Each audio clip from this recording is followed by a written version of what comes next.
በዛሬ መረጃችን በጉምሩክ አስተላላፊዎችና በአስመጪዎች መካከል የሚደረግ ውክልና በሰነዶች ማረጋገጫና ምዝገባ ኤጀንሲ በኩል እንዲከናወን ተወስኗል። ይህንን ውሳኔ እንነግራችኋለን። ከምታውቁት የስልክ ጥሪ የእርዳታም ይሁን ሌሎች መልእክቶች ሲደርሳችሁ የመልእክት ላኪውን ማንነት አረጋግጡ ብሏል ፖሊስ። ይሄ ነገር በርካቶቻችሁን ስለሚመለከት በስፋት እንነግራችኋለን። የኢትዮጵያ እንባ ጠባቂ ተቋም የመንግስት ሰራተኞች ለልማትና ለኤችአይቪ በሚል ከህግ አግባብ ውጪ ደሞዝ እየተቆረጠባቸው መሆኑን አስታውቋል። ምንድነው የሚቆረጠው ገንዘብ ተሰማላችሁ። በድሬዳዋ በትራንስፖርትና ሆስፒታሎቹ ሰዎችን በተለያየ መድኃኒት እያደነዘዙ ዝርፊያ ሲፈጽሙ የነበሩ ሰዎች አሉ። ፖሊስ ምንድነው የወሰደው እርምጃ እንነግራችኋለን። በመጨረሻም ለግመሎቼ ፓስፖርት ልሰጥ ነው ብላለች ሳውዲ አረቢያ። እንደምንውላችኋል። አሃዱ ኒውስ ኤንድ ፖለቲክስ የእናንተ የመረጃ ቻናል ነው። ከዚህ በመቀጠል አጠራ አድርጌ መረጃዎችን ለእናንተ ለውድ ቤተሰቦቻችን አቀርባለሁ። ናርዶስ አለማየሁ ነኝ። ሰብስክራይብ ማድረጋችሁን አትርሱ።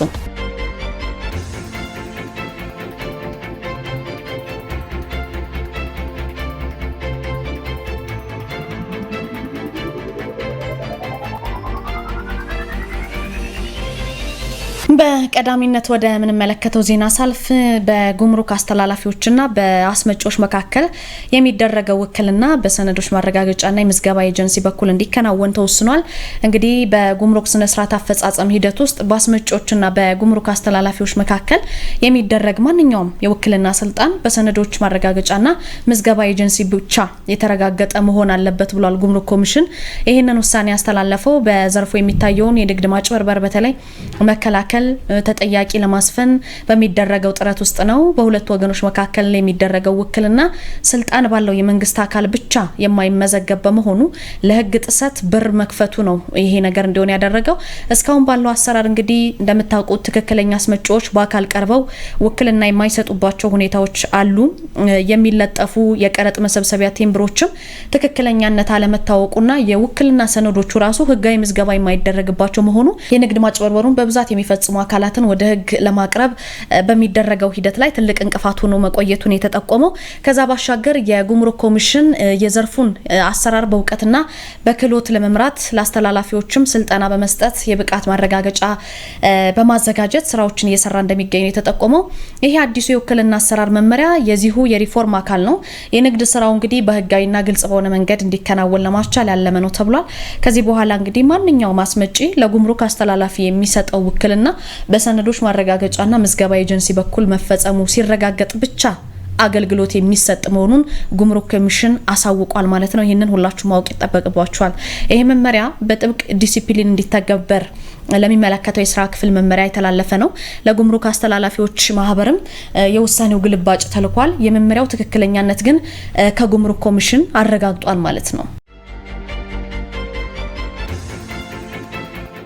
ወደ ቀጣይ መረጃ ሳልፍ ፖሊስ መልእክት አስተላልፎላችኋል። ከምታውቁት የስልክ ጥሪ የእርዳታም ይሁን ሌሎች መልእክቶች ሲደርሳችሁ የመልእክት ላኪውን ማንነት አረጋግጡ ብሏል። በየጊዜው እንግዲህ ከተለያዩ ግለሰቦች በተለያዩ ጊዜያት የጠፉና የሚሰረቁ ሞባይል ስልኮችን፣ የቴሌግራም አካውንቶች፣ የይለፍ ቃሎችን ወይም ፓስወርድ በመጠለፍ የግል ተበዳዮች ወደሚያውቋቸው ሰዎች ቸግሮኛል፣ ቤተሰብ ታሞብኛል፣ ሆስፒታል ገብቶብኛል፣ ገንዘብ አበድሩኝ የሚሉ መልእክቶችን በመላክ የማታለል ወንጀሎችን ሲፈጽሙ የነበሩ ግለሰቦች ፖሊስ ይዟቸዋል።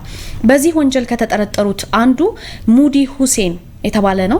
ጥር 26 2018 ከቀኑ 10 ሰዓት ላይ በአዲስ ከተማ ክፍለ ከተማ ወረዳ 8 አብዶ በረንዳ አካባቢ ተይዟል። ይሄ ግለሰብ ፖሊስ እንግዲህ ተጠርጣሪውን በቁጥጥር ስር ከዋለ በኋላ በእጁ ላይ በተገኙት ሁለት ተንቀሳቃሽ ስልኮች ላይ ባደረገው ማጣራት 20 የተለያዩ ባንኮች ገንዘብ የተላለፉባቸው አካውንቶችን ቁጥሮች አግኝቷል። እንዲሁም ደግሞ 72 የምትመለከቷቸው ሲም ካርዶችን በቁጥጥር ስር ውለዋል ማለት ነው። ስለዚህ በተጨማሪም አባስ አብዲና አሊ ሳኖኑር የተባሉ ተጠርጣሪዎችን አንድ ተሽከርካሪ ጋር በቁጥጥር ሲያውል 6 ተንቀሳቃሽ ስልኮችና 7 ሲም ካርዶች ተይዘዋል ማለት ነው። በቁጥጥር ስር ከዋሉ 3 ተጠርጣሪዎች በአጠቃላይ 79 ሲም ካርድ፣ 8 ስልክና 1 ተሽከርካሪ ተይዟል። ይሄን ያለው ፖሊስ ነው። ተመሳሳይ የወንጀል ድርጊት ተፈጽሞብኛል ወይም ተዘርፌያለሁ የሚል ሰው በአዲስ ከተማ ክፍለ ከተማ ፖሊስ መምሪያ ቀርቦ መረጃ መስጠት እንደሚችል ተጠቁሟል ማለት ነው። ይሄ ጉዳይ የደረሰባችሁ ሰዎች እዛ ሄዳችሁ የመጠቆም ጥሪ ቀርቦላችኋል። ግለሰቦች ከሚያውቁት የስልክ ጥሪ የእርዳታም ይሁን ሌሎች መልእክቶች ሲደርሳቸው የምታውቋቸው ሰዎች መልእክት ሊልኩላችሁ ይችላሉ፣ በቴሌግራም በተለይ። ስለዚህ የመልእክት ላኪው ማንነት ማረጋገጥ እንደሚጠበቅባችሁ ፖሊስ ጥብቅ የሆነ መልእክት አስተላልፏል። የኢትዮጵያ እንባ ጠባቂ ተቋም የመንግስት ሰራተኞች ለልማትና ለኤችአይቪ በሚል ከህግ አግባብ ውጪ ደሞዝ የተቆረጠባቸው መሆኑን አስታውቋል። የኢትዮጵያ እንባ ጠባቂ እንግዲህ በ2018 በጀት ዓመት በ6 ወር ውስጥ በእቅድ ከያዛቸው ተግባራት መካከል በ20 ጉዳዮችና በ46 ተቋማት ላይ ቁጥጥር አድርጎ ነበረ። በዚህ ቁጥጥር በተለዩት በመቶ የአሰራር ክፍተቶች ላይ ስምምነት የተደረሰባቸው ግኝቶች ናቸው። በዚህኛው አንደኛው በፌዴራልና በተመረጡ ክልሎች በማዕድን ዘርፍ ላይ ፈቃድ መስጠት ማደስና ማገድ ጋር በተያያዘ የሚታዩ የመልካም አስተዳደር ችግር ዙሪያ የተከናወነ ቁጥጥር መሆኑን ነው ተቋሙ የገለጸው። በዚህ ከተለዩት ክፍተቶች መካከል በአንዳንድ ክልሎች በማዕድን ዘርፍ ፈቃድ አሰጣጥ አንጻር ከተሰጠባቸው ስልጣንና ተግባር ውጪ ፈቃድ የሚሰጡበት ሁኔታ መኖሩና ይህንንም ለመግታት ደግሞ በፌዴራል በኩል የተሰራው ስራ በቂ አለመሆኑ ተጠቁሟል። በተለይ በአማራና በትግራይ ክልል በብረት ማዕድንና በአንዳንድ ክልሎች ደግሞ ከፌዴራል አዋጅ በሚጻረር መንገድ የራሳቸውን አዋጅ ደንብና መመሪያ የሚያወጡበት አካሄድም መኖሩ ነው የተነገረው። ስለዚህ ሁለተኛው በፌዴራልና በተመረጡ ክልሎች በሲቪል ሰርቪስ መስሪያ ቤቶች የመንግስት ሰራተኞች ከህግ ውጪ የሚፈጽሙ ቅጥር፣ ደረጃ እድገት፣ ዝውውርና የደሞዝ መቆረጥ ጋር ተያይዞ የሚፈጽሙ አስተዳደራዊ በደሎች መሆናቸውን የተገለጸው። ስለዚህ በዚህም የሰራተኞች ወር ደሞዛቸው በወቅቱ አለመከፈሉ፣ በፐርሰንት እንደሚከፈል ቀሪ ክፍያቸው ደግሞ አሁንም ድረስ በተለያዩ ክልሎች እንደውም በአንዳንድ ዞኖች፣ ወረዳዎች ያልተከፈላቸው ሰራተኞች ላይ ሁሉ የአስተዳደር በደል እየተፈጸመ ነው ተብሏል። አክለው እንግዲህ የመንግስት ሰራተኞች ለተለያዩ የልማት ስራዎች በሚል እንደ ኤችአይቪ የልማት ማህበር በሚል ያለ ሰራተኛው ፈቃድ እየተቆረጠባቸው መሆኑ ከህግ አግባብ ውጪ በአንድ የስራ መደብ መታወቂያ ቁጥር ከአንድ በላይ ቅጥር እየተፈጸመ መሆኑ የኢትዮጵያ እንባ ጠባቂ የህዝብ ግንኙነት ስራ አስፈጻሚ የሆኑት አቶ አንላይ ወርቄ ለሀገር ውስጥ መገናኛ ብዙሃን ነው የተናገሩት። ድሬዳዋ ውስጥ በህዝብ ትራንስፖርትና ሆስፒታሎች በተለይ ድሬዳዋ አካባቢ ያላችሁ ሰዎች ይህ ጉዳይ ገጥሟችሁ ይሆናል ብዬ አስባለሁ። በህዝብ ትራንስፖርትና ሆስፒታሎች ውስጥ ሰዎችን በማደንዘዝ በማፍዘዝ ዝርፊያ ሲፈጽሙ የነበሩ ሰዎች አሉ። እነዚህ ሰዎች ተይዘዋል። እንግዲህ በከተማዋ በተለያዩ ቦታዎች በማደንዘዝ ወይም በተለምዶ በማፍዘዝ የተጠቀሙ ንብረት ሲዘርፉ የነበሩ የተደራጁ የዘራፊዎች ቡድን አባላት ተይዘዋል። በድሬዳዋ ፖሊስ ጠቅላይ መምሪያ ማለት ነው የደረሰ መረጃ። ፖሊስ እንግዲህ የገጽታ ግንባታና ሚዲያ ዲቪዥን ኃላፊው ሳጅን መሐመድ አብደላ ለመገናኛ ብዙሃን እንደገለጹት ምንድነው ያሉት? ተጠርጣሪዎቹ ወንጀሉን ለመፈጸም በሆስፒታሎች የህዝብ ትራንስፖርት መነሻዎችና ሰው በጣም በብዛት የሚበዛበት አካባቢ ላይ ትኩረት አድርገው በባጃጅና በታክሲ ውስጥ በሽቶ መልክ በፈሳሽ መልክ የሚረጩና በአፍንጫ በኩል በመግባት ሰውን በፍጥነት ወዲያው የሚያደነዝዙ ኬሚካሎችን ይጠቀማሉ ለዝርፊያ። ሰዎችን በማደንዘዝ ከራሳቸው ቁጥጥር ውጭ ካደረጉ በኋላ ያ ሰው እንግዲህ ያ ነገር በሽቶ መልክም ሆነ በተለያየ ፈሳሽ ነገር ከተረጨ በኋላ ይደነዝዛል። ከዛ በኋላ ዘዴ በመጠቀም በእነሱ ላይ ያለውን ንብረትና እስከ ቤታቸው ድረስ ሁሉ በመውሰድ ይህንን ዝርፊያ እንደሚፈጽሙ ነው የተገለጸው። መኖሪያ ቤታቸው ድረስ ይሄዱ። እነዚህ ግለሰቦች በቡድን ተደራጅተው የሚንቀሳቀሱ ናቸው።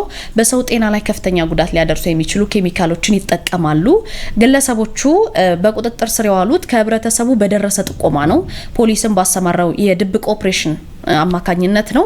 ለዝርፊያ ተግባር የሚውሉ የተለያዩ ፈሳሽና ጠንካራ ማደንዘዣ የሚባሉትን በዝርፊያ የተገኙ ሞባይል ስልኮች፣ ጥሬ ገንዘብ፣ የምትመለከቱት የተለያዩ ወርቆች፣ ለእንቅስቃሴያቸው የሚጠቀሙበት ተሽከርካሪ አብሮ ነው የተያዘው።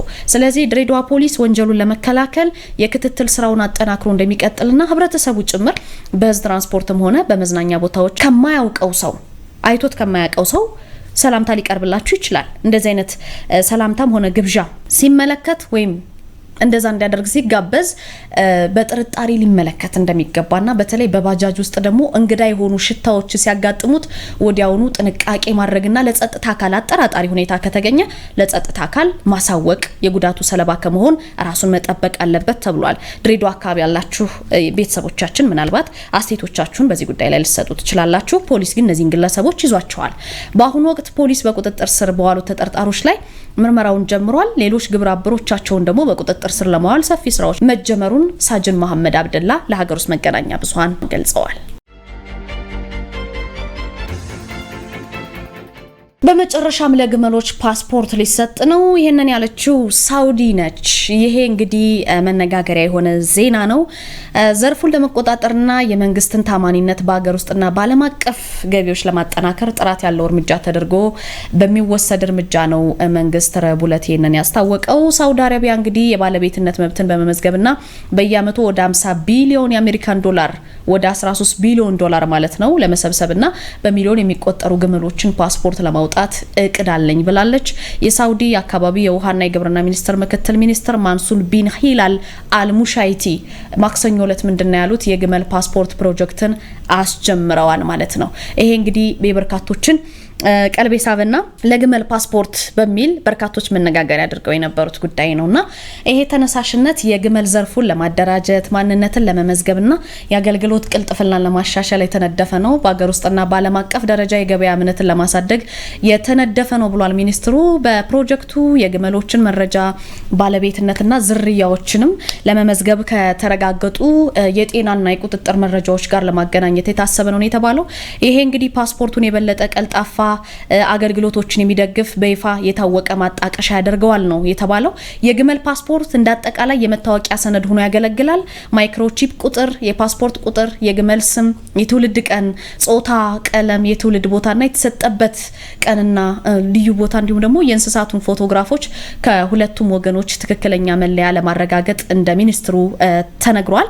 በተጨማሪም የእንስሳት ሐኪም ስም፣ ፊርማ፣ ማህተም፣ የተረጋገጠ የእንስሳት ክትባት መዝገቦችንም በግልጽ የሚያሳይ የተለየ የክትባት ሰንጠረዥ ያካትታል ተብሏል።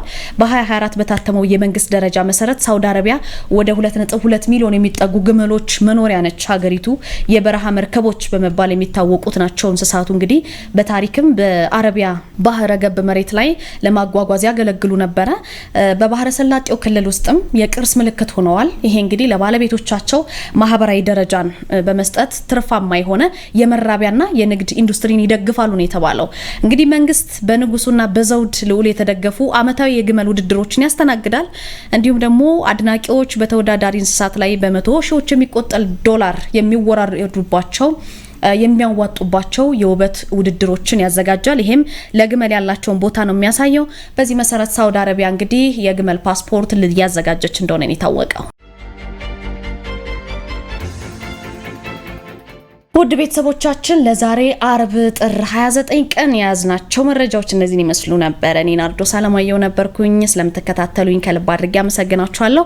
በያላችሁበት ቀሪው ቅዳሜና እሁድ ደስ የሚል እንዲሆን እመኛለሁ። ከአሀዱ ሬዲዮ አዲስ መረጃ ትሰማላችሁ። ወደ አሀዱ ሬዲዮ እንሄዳለን። ዓለም ስራ ዘውዱ ቴክኒኩን እየተቆጣጠረች ፍቅር ተቢታው ልሳኑን እየመራው ህይወቴ ጌትነት የእናንተን የውድ ቤተሰቦቻችን ሀሳብ አስተያየት እየተቀበለች አብረናችሁ ስንዘልቃለን። አንኳር ዘገባዎቹ ቀዳሚ ናቸው። የአማራ ፋኖ የሀገር ተጠባባቂ ኃይል ሆኖ ተቋማዊ እውቅና እንዲሰጠው የሚጠይቅ አጀንዳ ለሀገራዊ ምክክር ኮሚሽኑ ማስረከቡን አስታወቀ። የትጥቅ ትግል አማራጭነትን ትተው ወደ ሰላማዊ መንገድ የተመለሱ የአማራ ህዝባዊ ፋኖ አባላት የአማራን ህዝብና የሀገርን ሰላም ያረጋግጣሉ ያሏቸውን 17 ነጥቦች የያዙ አጀንዳዎችን በትናንትናው ዕለት ለሀገራዊ የምክክር ኮሚሽኑ አስረክቧል። የአማራ ፋኖ ህዝባዊ ድርጅት አፋሃድ ወታደራዊ አስተዳደር መምሪያ ኃላፊ አቶ እያሱ አባተ አጀንዳዎቹ ለአመታት በሰላማዊ መንገድ ሲጠየቁ የነበሩ ጥያቄዎች ምላሽ ባለማግኘታቸው ወደ ትጥቅ ትግል መገባቱንም ተናግረዋል። በፖለቲካ አመለካከታቸው የታሰሩ የፋኖ አባላት በፖለቲካዊ ውሳኔ ተፈተው ወደ ሰላማዊ ትግል እንዲቀላቀሉ የሚልና በክልሉ ያለው የጸጥታ ችግር በአስቸኳይ ቆሞ መንግስት ለድርድር በሩን ክፍት እንዲያደርግ የሚል ሀሳብ በአጀንዳው መካተቱንም ለአሃዱ ተናግረዋል። ፋኖ የሀገር ባለውለታ በመሆኑ የሀገር ተጠባባቂ ዘብ ሆኖ ተቋማዊ እውቅና እንዲሰጠው መጠየቃቸውን ገልጸው በጦርነት ጉዳት ለደረሰባቸው ዜጎች ካሳ እንዲከፈልና ሀገራዊ ይቅርታ እንዲደረግም ይህ ስርዓት እንዲዘረጋም ጠይቀዋል። በአጀንዳው የቀረቡ ጥያቄዎች የአማራ ህዝባዊ ፋኖ አባላት ጥያቄ በሙሉ መሆኑም ተመላክቷል። አጠቃላይ ፋኖን ጭምር ፋኖ እንግዲህ ታላቅ እሴት ነው። እንደ አማራ ብቻ ሳይሆን እንደ ኢትዮጵያ ሀገር በተወረረች ጊዜ በራሱ ስንቅ በራሱ ትጥቅ ለሀገሩ የሚቆም ዘብ ኃይል ነውና ይህ አደረጃጀት እንደ ሀገርም ጭምር እውቅና ኑሮት ያባት አርበኞች የሚደራጁበትና የፋኖ መዋቅር ለሀገር ሉዓላዊነት ለህዝብ ጥቅም ሪዘርቭ ኃይል ሆኖ በሚጠቅምበት መንገድ ይሄ እሴት እንዲጠናከር ጭምር አቅርበናል ማለት ነው። ጥያቄ አቅርበናል ለኮሚሽኑ። የፍትህና የካሳ ጥያቄዎች እንግዲህ ለረጅም ጊዜ ጦርነት ውስጥ የነበረ አካባቢ ነው የአማራ ክልልም አንዳንድ ቦታ ላይ ከዚያም ውጭ ጭምር ማለት ነው።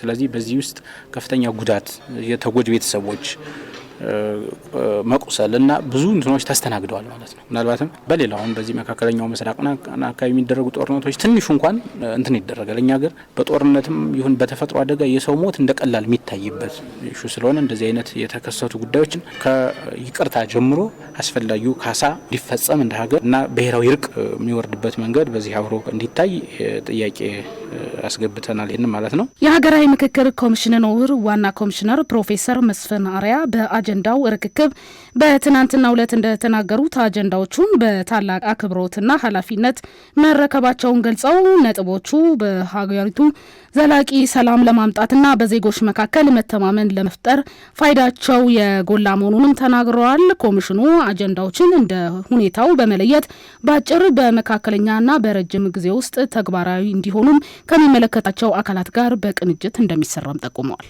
መሳሪያ ወደ ማንሳት የወሰዷቸው ምክንያቶች ተወያይታችሁባቸው በሚገባ ቀርጻችሁ እንደሰጣችሁን ተስፋ አደርጋለሁ። እኛ እዚህ ያለን 5 ኮሚሽነሮች ይህንኑ አጀንዳ ወስደን ለኮሚሽኑ ምክር ቤት እናስረክባለን።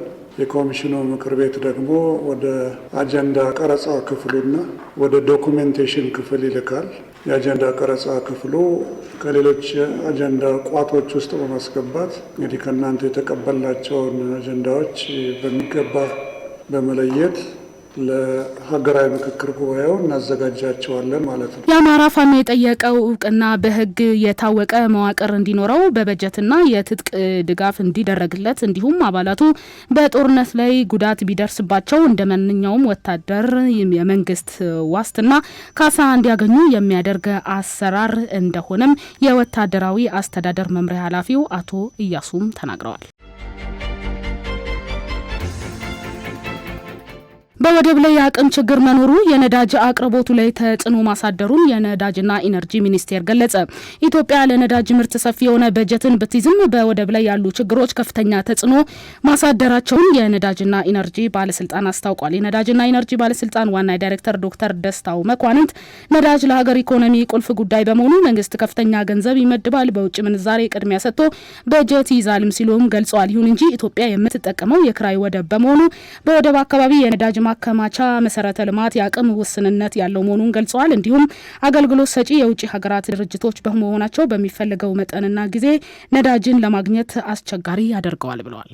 ዋነኛው ችግሩ አንዱ አቅርቦት ጋር በተያያዘ ወደብ ላይ ያለ የአቅም ችግር ነው። መንግስት ከፍተኛ የሆነ ገንዘብ ይመድባል። የዶላር የመመደብ ችግር የለም። ምክንያቱም ያው ለሀገር ኢኮኖሚ ቁልፍ ግብአት ስለሆነ ከፍተኛ ጥረት ተደርጎ የሚገኘውን የውጭ ምንዛሬ ቅድሚያ ተመደበው ለነዳጅ። ነገር ግን ያው የምንጠቀመው የሰው ሀገር ወደብ ነው። ወደቡ ደግሞ ያለው እዛ አካባቢ ላይ የነዳጅ ማከማቻ መሰረተ ልማቱ የአቅም ውስንነት አለበት። አገልግሎቱን የሚሰጡን የሌሎች ሀገሮች ካምፓኒዎች ናቸው። ስለዚህ በምንፈልገው ፍላጎት እና በምንፈልገው ፍጥነት ነዳጅ ወደ ሀገር ውስጥ እንድናስገባ አልቻለም። ስለሆነም የአቅርቦት ችግር መኖሩን ገልጸው በሀገር ውስጥ ያለውን የነዳጅ ፍላጎት መጨመሩን ገልጸው ይህን ችግር ለመፍታትና ወደብን ለማስፋት ከጅቡቲ መንግስት ጋር ሰፊ የሆነ ስራ እየተሰራ መሆኑንም ተናግረዋል። የኢትዮጵያ የባህር በር ተጠቃሚነት በአፍሪካ ቀንድ የወጣቶች ፎረም ላይ አጀንዳ ሆኖ እንደሚቀርብ ተገለጸ። የፊታችን ቅዳሜ ማለትም ጥር 30 ቀን 2018 ዓ.ም ጀምሮ በድሬዳዋ ከተማ የሚካሄደውና በተለያዩ የወጣቶች ተጠቃሚነት ዙሪያ በሚመክረው የአፍሪካ ቀንድ የወጣቶች ፎረም ላይ ኢትዮጵያ የባህር በር ተጠቃሚነትን አጀንዳ ሆኖ እንደሚቀርብ የሴቶችና ማህበራዊ ጉዳይ ሚኒስቴር ለአሃዱ አስታውቋል። ፎረሙን ለማካሄድ አስፈላጊው ዝግጅት መጠናቀቁን የገለጹት በሴቶችና ማህበራዊ ጉዳይ ሚኒስቴር የወጣቶች ተሳትፎ አደረጃጀትና አቅም ግንባታ ዘርፍ ኃላፊ አቶ አድነው አበራ ናቸው። በዚህ ፎረም ለመሳተፍ ከጅቡቲ፣ ሶማሊያ እንዲሁም ሶማሌላንድ ከሱዳን አጠቃላይ ከ100 በላይ ተሳታፊዎች እንደሚገኙበትም ገልጸዋል። ውይይት እንደሚደረግና የተለያዩ ጥናቶች የሚቀርቡ ሲሆን በርካታ ምሁራን እንደሚገኙም ነው የተገለጸው።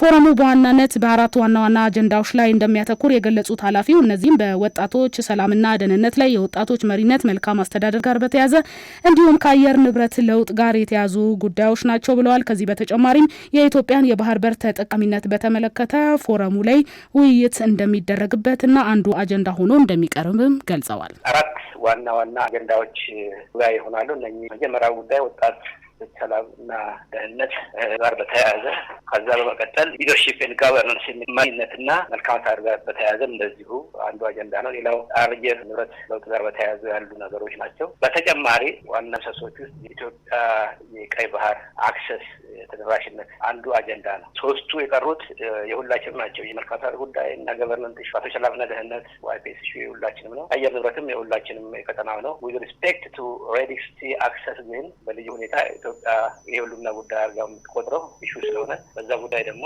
ሁሉም ቀጠናው አካባቢ ስለሆነ የኛ በግልጸኝነት እንወያይበታለን። በዚህ ፎረም በአራቱም አጀንዳዎች ላይ ሁሉም ተወያይተው በተደረሰበት ውጤት መሰረት የአቋም መግለጫ ነጥቦች እንደሚወጡ ያነሱት ኃላፊው ለእያንዳንዱ ሀገራት መሪዎች እንዲቀርቡም ይደረጋል ብለዋል። ቤኒንና የአፍሪካ ህብረት የናይጄሪያን የሽብር ጥቃት አወገዙ። ቢያንስ 170 ሰዎች የገደለውን የናይጄሪያን የሽብር ጥቃት ቤኒንና የአፍሪካ ህብረት አውግዘዋል። የተባለው ጥቃቱን አስከፊና አረመናዊ ድርጊት ነው ያለችው ቤኒን ጥልቅ ሐዘን እንደተሰማትና ከናይጄሪያ ጎን መሆኗንም አስታውቃለች። በአካባቢው ሰላምና መረጋጋት ለማስጠበቅ ከአቡጃ ጋር ሽብርተኝነትና አክራሪነትን ለመዋጋትም ቁርጠኛ መሆኗን ገልጻለች። የአፍሪካ ህብረት ኮሚሽን ሊቀመንበር መሐመድ አሊ የሱፍ ጥቃቱን አሳፋሪና አረመናዊ ድርጊትም ሲሉም አውግዘዋል። ከባድ የሰብአዊ መብት ጥሰት መሆኑን ገልጸው ለተጎጂ ቤተሰቦች ሀዘናቸውን በመግለጽ ከናይጄሪያ መንግስት ጎን እንደሚቆሙና አጋራታቸውንም ገልጸዋል። የአፍሪካ ህብረት ናይጄሪያ በመላው ሀገሪቱ ሰላም፣ ደህንነትና መረጋጋትን ለመፍጠር የሚደረገውን ጥረት ለመደገፍም ያለውን ቁርጠኝነት አረጋግጠዋል። ዘገባው ያናዶሉ ነው። በጦርነቱ 55,000 ሰዎች መገደላቸውን ዘለንስኪ ገልጸዋል። ከሩሲያ ጋር እስካሁን በተደረገ ጦርነት 55,000 ሰዎች መገደላቸውን ፕሬዚዳንት ቭላዲሚር ዘለንስኪ ገልጸዋል። ዘለንስኪ ይህን ያሉት ከፈረንሳይ ቴሌቪዥን ጣቢያ ጋር ባደረጉት ቃለ ምልልስ ሲሆን በተጨማሪም ብዙ ቁጥር ያላቸው ሰዎች መጥፋታቸውን ገልጸዋል። ይሁን እንጂ ቢቢሲ 160,000 የሚጠጉ ሰዎች መገደላቸውን አረጋግጫለሁ ብለዋል። በሌላ በኩል የአሜሪካው ፕሬዚዳንት ትራምፕ ሩሲያ የጀመረችውን ጦርነት ለማስቆም ጥረቶችን እያደረጉ ነው ተብሏል። የአሜሪካ ልዩ ልኡካን ከሩሲያና ዩክሬን ተደራዳሪዎች ጋር በተባበሩት አረብ ኤምሬት ዋና ከተማ አቡዳቢ ተወያይተዋል። ቀሪ ስራ ቢኖርም የተደረገው ንግግር ውጤታማ እንደሆነም ተመላክቷል። ዘገባው የቢቢሲ ነው።